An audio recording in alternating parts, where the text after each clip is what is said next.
Muy bien, y pasamos a la siguiente sesión, a la siguiente ponencia. En este caso, Virginia Vinuesa Benítez, licenciada en Filología Inglesa por la Universidad de Granada, doctora por la Universidad Rey Juan Carlos. Cuando quieras puedes subir y mientras te voy presentando. Virginia es una de las pocas expertas en enseñanza bilingüe que ha trabajado en absolutamente todos los niveles educativos, en infantil, en primaria, en secundaria, en universidad, en enseñanza de adultos. Por lo tanto, tiene un bagaje importante, tiene un conocimiento de la enseñanza bilingüe, es experta en CLIL y lleva años trabajando en algo que ella nos explicará y que no voy a adelantar, imagino que tú lo vas a explicar, que es algo que la Asociación de Enseñanza Bilingüe defiende, que es intentar reducir la brecha entre colegios bilingües y colegios no bilingües. Por lo tanto, os dejo con Virginia y su presentación Enseñanza Bilingüe o Enseñanza de Idiomas, un mismo enfoque para ambas. Gracias. Buenas tardes a todos. Yo nunca he hablado de Sonatril, a mí me gusta moverme, pero bueno, lo intentaremos hacer desde aquí hoy. Bueno, en principio muchas gracias a todos por estar aquí después de una larga jornada. Imagino que muchos de vosotros sois docentes, que estáis agotados. Así que, bueno, como las cosas son breves, pues yo voy a intentar explicarme lo mejor posible. Es cierto que aquí se ha hablado, ¿no?, anteriormente, las dos representantes de los diferentes partidos, de que, bueno, de que existe esto en España.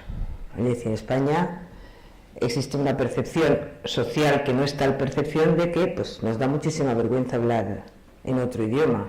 Normalmente cuando alguien te para por la calle y te pregunta una encuesta, ¿tú hablas inglés? ¿Qué es lo primero que se te pasa por la cabeza? Dice, uy, voy a tener que decir algo en inglés, pues mejor no digo nada por si acaso. Pero esa percepción no es tal percepción, sino que es un hecho real. Es decir, nosotros vemos los alumnos, o yo veo a los alumnos que llegan a la universidad y llegan con unos niveles, algunos de ellos muy bajos, ¿no? Y levantan preguntas a lo mejor, oye, a ver, ¿a cuántos de vosotros os han dado clases en inglés? Y a lo mejor levantan la mano dos. ¿Cuántas oportunidades habéis tenido de poner en práctica lo que estáis aprendiendo? Pocas. Es una percepción que existe y es una percepción que a mí me ha preocupado muchísimo desde siempre. Bueno, como Javier ha dicho, he dado clase en todas las etapas educativas, lo cual quiere decir que tengo unos cuantos años. Y eso me ha hecho ver cómo se enseñan los idiomas en cada una de ellas, ¿no? He tenido también la oportunidad de trabajar en colegios extranjeros y ver cómo se hace. No sé si conocéis o habéis oído hablar del estudio de competencia lingüística que se publicó en el año 2012, que es el único documento que realmente aporta datos reales de cuáles son los niveles de los alumnos españoles con referencia al resto de Europa.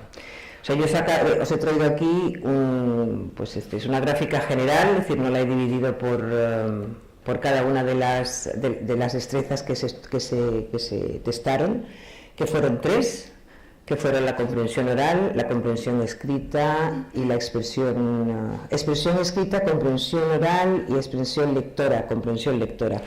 No se les hizo ninguno un examen de oral y participaron 15 países, alumnos de 14 a 15 años. Como veis, España no está muy bien, quedamos en el puesto número 14 de los 15 países, solamente nos superó Francia, pero bueno, ya sabéis cómo son los franceses, ¿no? Ante todo francés. Como veis, conocéis el nivel pre-A1, es decir, el marco común de referencia europea no habla más que de nivel A1, A2, B1, B2, bueno, pues hubo que crear un nivel pre-A1 y como veis, casi un 40% de nuestros alumnos tenían un nivel pre-A1, que eso equivaldría a decir a lo mejor, yes, it is, no lo sé. O sea, el 60% de los alumnos estaba entre el pre-A1 y el A1, y solo un 25% entre A2, B1 y B2. alumnos de 15 años. ¿Cómo lo veis? La verdad que mira que son todos docentes y están dispersos en clase como hacen los alumnos, de verdad, ¿eh? Increíble. Bien. Las preguntas que nos hacemos los docentes a diario, ¿cuáles son? Pues la primera, ¿es necesario ir al país donde se habla la lengua para aprenderla? Nos hacemos otra pregunta, ¿no se alcanza el nivel apropiado porque los profesores no son nativos? Tampoco crea, yo creo que tenemos excelentes profesionales. ¿El número de horas de inglés que reciben en los centros no es suficiente?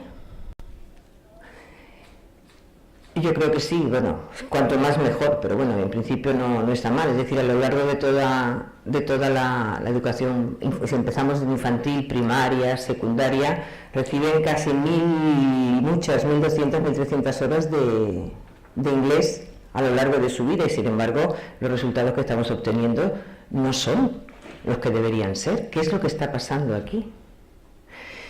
Mi pregunta es, ¿la formación del profesorado es responsable de estos resultados? También hemos hablado mucho de la formación del profesorado, que luego hablarán también.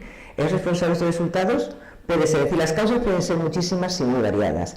O quizás un cambio en la metodología nos permitiría que nuestros alumnos aprendieran mucho mejor. Es decir, ¿vamos a seguir haciendo lo de siempre o tendremos que hacer algo nuevo? Cuando hablamos de algo nuevo sabemos que no hay nada nuevo en el horizonte, todo está inventado. Pero sí que es cierto que tenemos que cambiar la forma de enseñar una lengua. Es decir, no podemos estar toda la vida hablando de open your books, page 27, do the activities and we will correct them afterwards. Eso no vale. Eso podrá haber un día, pero no vale. Es decir, tenemos que cambiar cómo enseñamos. Yo solo voy a enseñar dibujos. Yo tuve la suerte también, yo lo considero una suerte, de trabajar en el primer programa bilingüe que se instaló en Madrid, del Main British Council, y di clase a niños de 3, 4 y 5 años. Y lo que me di cuenta es de que la única forma de que un alumno pueda llegar a hablar o a expresarse, por muy pequeños que sean, en la lengua meta, es la exposición significativa a la lengua y cómo se enseña.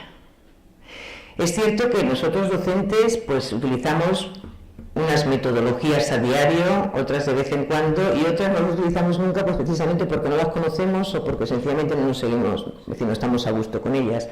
Ahora está muy de moda la clase invertida, el aprendizaje cooperativo, el aprendizaje por proyectos, es decir, ¿qué entendemos muchas veces? Aprendizaje por proyectos, es decir, voy a hacer 4 pósters y los voy a poner en clase y hemos hecho un proyecto. Eso no es aprendizaje por proyectos. Vamos, clase invertida. En vez de dar clase, os vais a ver un vídeo. Y yo siempre pregunto, ¿qué diferencia hay entre la clase invertida y mandarle deberes a los niños? Entonces, si yo al niño le digo que vaya a ver un vídeo y llega a casa y le dice a la madre, no, yo quiero ver dibujos animados, pues no ha hecho los deberes para ir al día siguiente. Y no hay nada nuevo, es decir, son cosas, el aprendizaje cooperativo, pues desde los años 70 es cuando empieza a tener vigor, ¿no? Es decir, yo creo que todos a lo largo de nuestra vida de docentes hemos hecho un poco de todos, hemos trabajado por proyectos, hemos hecho aprendizaje cooperativo, les hemos hecho a los niños que hagan algo en casa y que al día siguiente lo veríamos, pero bueno, no hemos sido lo suficientemente inteligentes como para ponerle un nombre a lo que había. Bien, pues como os decía, ¿qué enseñamos y cómo enseñamos? Son igual de importantes. ¿Qué enseñamos? Lo sabemos porque el currículum nos lo dice, ¿no? ¿Qué enseñamos año tras año tras año? Lo mismo, ¿o no? ¿Cuántas veces habéis estudiado el present perfect? La pasiva, el presente continuo, años y años y nos hemos aburrido, ¿vale? ¿Qué y cómo tienen que ser un tándem inseparable sin la cual ni la enseñanza ni el aprendizaje van a conseguir los objetivos? También he tenido ocasión de formar a futuros profesores en la Comunidad de Madrid que impartían o que iban a impartir clase en los programas de enseñanza bilingüe. Y bueno, empecé a interesarme un poco por esa metodología que es básica en la enseñanza bilingüe, que se conoce como AICLE y que se conoce como CLIL.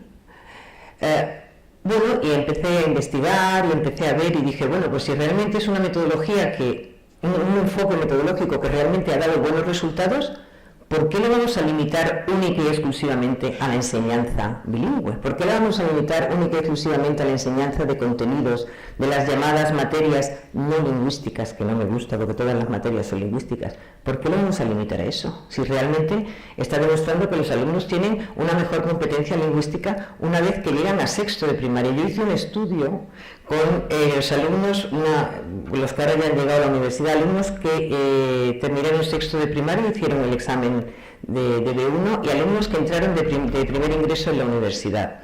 Y el porcentaje de alumnos con B1 era mayor entre los alumnos de sexto de primaria que los alumnos de la universidad, a pesar de haber estudiado unos 6 años y otros 12. Preocupante. ¿Qué es CLIL? Seguro que todos sabéis lo que es CLIL, ¿a que sí? A ver, ¿quién me puede definir qué es CLIL? Venga, atreveros. Uy, qué tímidos son aquí en Aragón.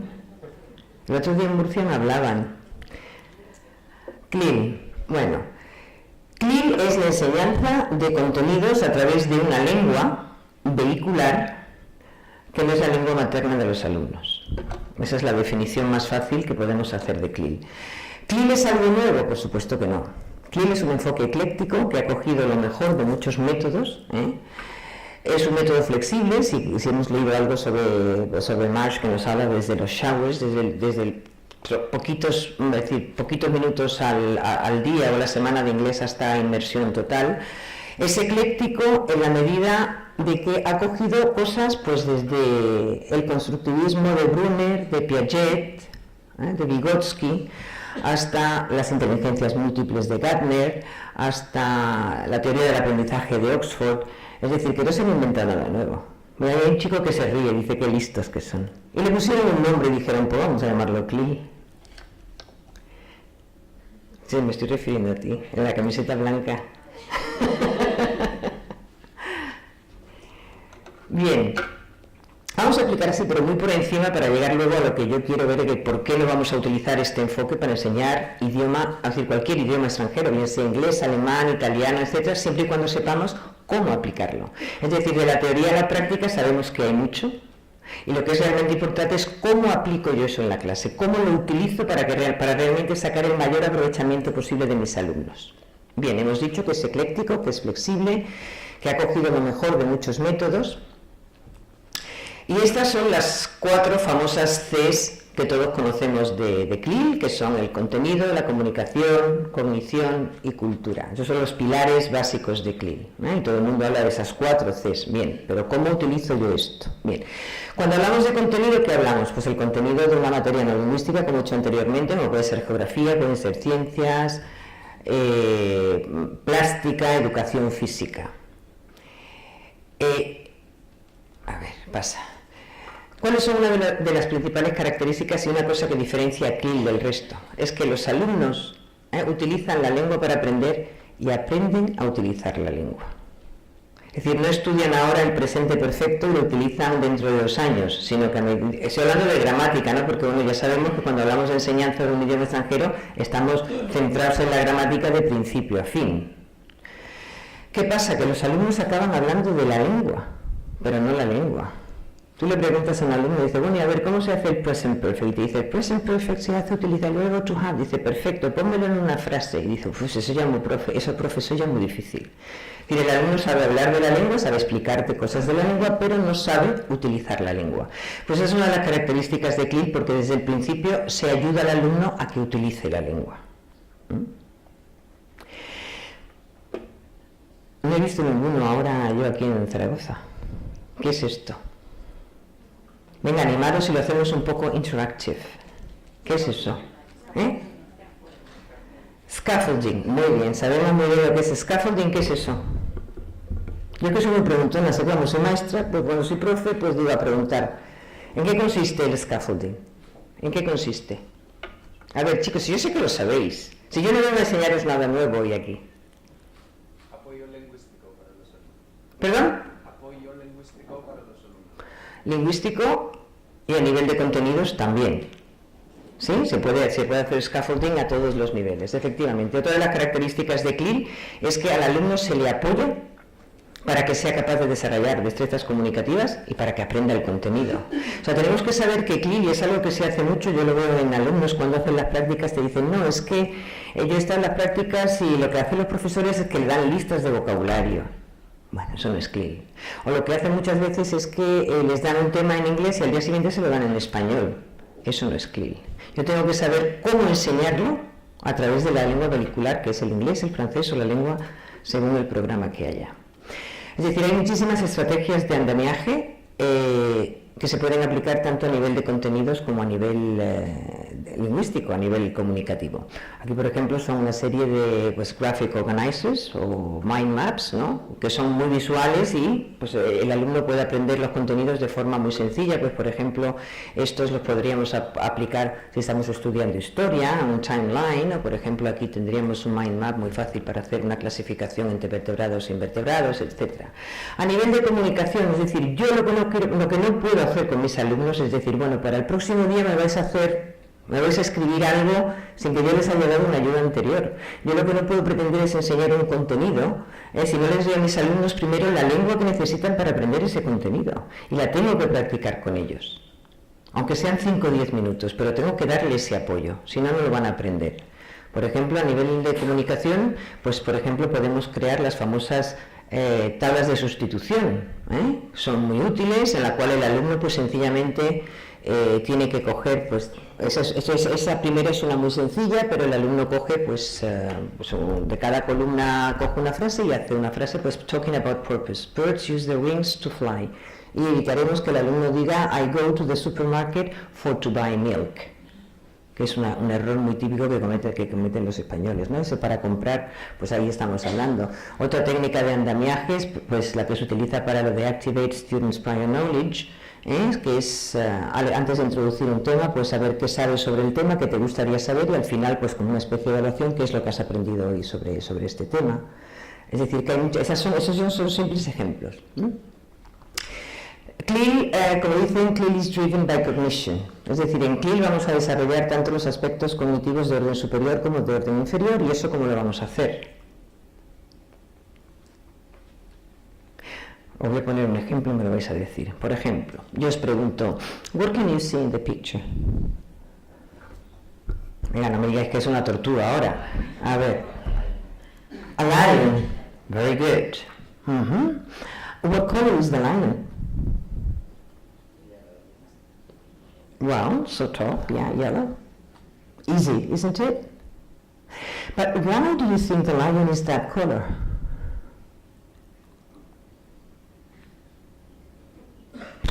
Porque pasaba por ahí y he dicho, bueno, voy a esconder un rato. Why do you think the lion is that color? Why? Camouflage. Very good, camouflage. ¿Qué pregunta pensáis que hace pensar más al alumno? Pues, why do you think the lion? Why do you think the lion is hidden? ¿Por qué? Aquí solo hemos venido a escuchar, ya lo veo. ¿Por qué? ¿Por qué? ¿Por qué pensáis que el león está ahí, agazapado? Uy, 10 minutos, no me da tiempo, sigo. Bueno, pues efectivamente, pues, ¿qué quiere? Looking for prey o lo que sea. Es decir, que dependiendo de lo que yo le pregunte a mis alumnos, dependiendo de qué tipo de actividades le vaya a preparar a mis alumnos, estará desarrollando unas actividades cognitivas u otras. Aunque ahora hay muchas cosas en contra de la taxonomía de Bloom, pero yo creo que funciona muy bien. ¿Por qué CLIL? Porque en CLIL se aprende a través de la experiencia. We learn by doing. And el que aprende y no practica lo que sabe es como el que ara y no siembra. Es decir, si aprendo y no practico, pues al final no voy a aprender nada. Es decir, ¿montáis en bicicleta todos? A ver, manos arriba. ¿Cuántos sabéis montar en bicicleta? Todos, ¿verdad? ¿Y cómo habéis aprendido? ¿Viendo la bicicleta en la terraza o montando en bicicleta? Pues debe ser con la bicicleta en la terraza porque nadie me contesta. Montando en bicicleta, pues eso pasa exactamente con una lengua. Si yo no la practico, nunca la voy a aprender. Y está claro que aprendemos a través de experiencias. Bueno, como solo me quedan 10 minutos, Voy rápido. Aquí he puesto algunas de las características de CLIL, hay muchísimas más. La fluidez es mucho más importante que la precisión, sobre todo en los primeros estadios del aprendizaje. Hacer a los alumnos perder ese miedo a hablar, es decir, los errores son parte del aprendizaje, ¿no? Y aprendemos de nuestros errores. Los alumnos desarrollan fluidez en la lengua meta utilizándola para comunicarse en muy diferentes contextos y desde el principio. La lengua es funcional y depende del contenido. Esto es una de las grandes características de CLIL. CLIL no está basado en la gramática. El contenido me va a decir qué gramática voy a utilizar. Si estoy hablando de matemáticas y quiero decir que un triángulo tiene 3 lados, pues tendré que utilizar el presente. Pero si estoy en un tema de historia, de algo que pasó en el pasado, voy a utilizar el pasado. Con la ayuda necesaria y de formas muy diferentes se puede hacer. Eso es lo que dice la lengua, pues eso, la lengua necesaria es funcional y el contenido nos sigue una progresión gramatical. Integra las 4 destrezas, tanto las productivas como las receptivas. Y esto nos lo dice Grado, dice, CLIL is not confined to excellent students, but to any students providing that the teachers adopt the correct methodology. Bien. Y todo esto, que yo llevo trabajando mucho tiempo, pues me ha llevado a escribir pues, un librito, en el cual yo propongo cómo se puede aplicar CLIL a la enseñanza de cualquier idioma. En él lo que he hecho ha sido de forma muy sencilla explicar lo que es CLIL. Yo he leído mucho sobre CLIL y a mí me ha costado muchísimo entender qué es eso de la communication, cognition, cuando te ves los 29 tools de Dokoy y dices tú, bueno, ¿y esto cómo es? Y es difícil de entender al principio. Bueno, pues yo lo que he hecho ha sido desgranar un poco lo que es CLIL, como yo veo CLIL, y creo que realmente puede ser pues para todos, se puede hacer. Yo creo que lo mejor del libro es una unidad didáctica que hay enorme, desarrollada, donde no hay temporalización ni nada, que el profesor haga lo que quiera, donde yo he elegido un tema, porque me diréis, bueno, pero es que yo en el libro tengo el tema de la familia, cualquier tema puede ser considerado como contenido, siempre y cuando sea un tema de interés general para los alumnos, que sea adecuado a su nivel lingüístico y apropiado. Tiene que existir una interrelación real entre los 4 pilares, es decir, los 4 pilares tienen que estar interrelacionados, es decir, el contenido que voy a dar, la comunicación, la cognición y la cultura. Por ejemplo, yo lo que he hecho ha sido elegir un tema muy actual, o conectarlo con un tema muy actual, es el de las fábulas, y he elegido muchísimas fábulas, vemos también cómo podemos trabajar la gramática desde una forma inductiva, es decir, no explicándole al alumno cómo es, sino el alumno deduciendo desde lo que tiene cómo puede estudiar la gramática. Entonces yo he elegido fábulas, pues algunas que hablan de la importancia del trabajo y el esfuerzo. ¿Qué fábula puede ser?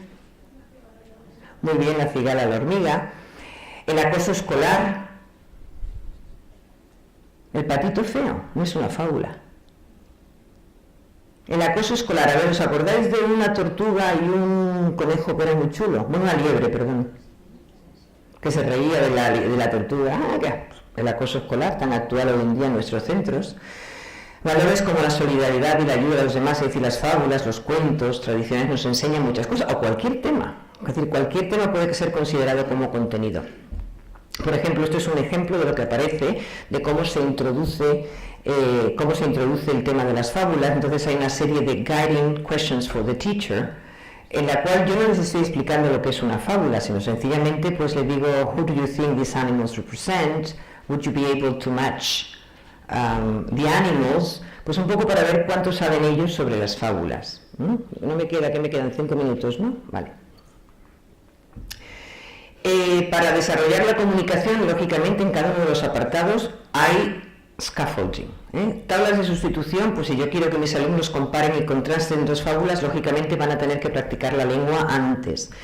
Plantillas tipo para desarrollar habilidades de escritura, es decir, otra estrategia de scaffolding es modeling, es decir, yo voy a hacer algo con ellos para ver la estructura de una obra narrativa, y luego ellos van a hacer otra, pero para ello hay lógicamente una plantilla que ellos siguen, gráficos, mapas conceptuales, lecturas compartidas, es decir, eso es un poco todo lo que hay y cómo he ido desarrollando toda la unidad didáctica a través del enfoque CLIL. Por ejemplo, aquí tenéis una tabla de sustitución mucho más compleja para comparing and contrasting, en la cual ellos van viendo, pues in both fables the grasshopper is very irresponsible, y son capaces de hacerme frases, in both of them, o abajo, but however, on the contrary, unlike. Yo les estoy enseñando la lengua de comparar y de contrastar antes de hacer cualquier otra cosa. Por ejemplo, aquí tenéis una plantilla para que puedan ellos escribir una fábula desde el principio, el primer párrafo lo que tiene que incluir, el segundo. Y una vez que eso lo habéis hecho muchas veces, llega un momento en que el alumno es capaz de escribir solo, sin necesidad de la plantilla, que es de lo que se trata el scaffolding. Lógicamente hay muchas actividades para desarrollar también aspectos cognitivos, muchísimas preguntas, es decir, es todo planteado desde el punto de vista de CLIL, con los 4 elementos. Y lógicamente no podía faltar la cultura. Y en la cultura, pues por ejemplo, hay un trabajo cooperativo, tienen que hacer presentaciones orales, tienen que investigar a través de internet sobre los Trickster Tales y luego llegar a compararlos, que son, ¿conocéis alguno? Sí, los conocéis a todos. ¿Os suena Tweety? ¿Y Sylvester? ¿Piolín? ¿Correcaminos? ¿Coyote? Esos son tricksters. Y luego también hay tricksters griegos y en otras culturas. Entonces la cultura también está incluida.